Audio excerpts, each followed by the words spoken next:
নৃপতি বিম্বিসার নমিয়া বুদ্ধে মাগিয়া লইলা পাদনখ কণা তার স্থাপিয়া নিভৃত প্রাসাদ কাননে তাহারই উপরে রচিলা যতনে অতি অপরূপ শিলাময় স্তূপ শিল্প শোভার সার। সন্ধ্যা বেলায় শুচিবাস করি রাজবধূ রাজবালা আসিতেন ফুল সাজায়ে ডালায়ে পুষ্প প্রদীপ সোনার থালায়ে আপনার হাতে দিতেন জ্বালায়ে কনক প্রদীপমালা।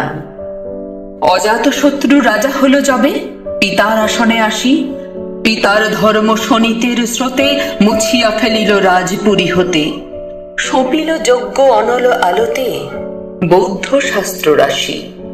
কহিল ডাকিয়া অজাতশত্রু রাজপুর নারীগণে বেদ ব্রাহ্মণ রাজা ছাড়া আর কিছু নাহি ভবে পূজা করিবার এই কটি কথা যেন মনে সার ভুলিলে বিপদ হবে।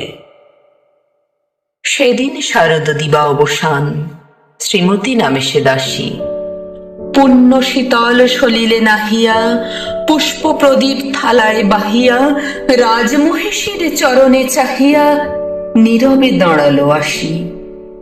শিহরি সভয়ে মহিষী কহিলা একথা নাহি কি মনে অজাতশত্রু করেছে রটনা স্তূপে যে করিবে অর্ঘ্য রচনা শূলের উপরে মরিবে সে জনা অথবা নির্বাসনে। সেথা হতে ফিরে চলি গেল ধীরে বধূ অমিতার ঘরে সম্মুখে রাখিয়া স্বর্ণ মুকুর বাঁধিতেছিল সে দীর্ঘ চিকুর আঁকিতেছিল সে যত্নে সিঁদুর সীমান্ত সীমা পরে। শ্রীমতীর হেরি বাঁকি গেল রেখা কাঁপি গেল তার হাত কহিল অবোধ কি সাহস বলে এনেছিস পূজা এখনই যা চলে কে কোথা দেখিবে ঘটিবে তাহলে বিষম বিপদপাত।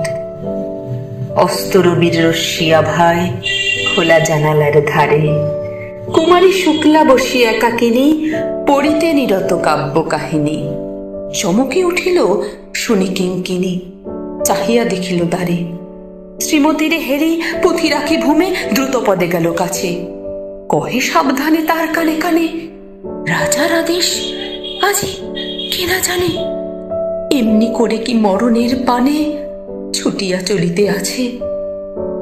দ্বার হতে দ্বারে ফিরিল শ্রীমতী লইয়া অর্ঘ্য থালি। হে পুরবাসিনী সবে ডাকে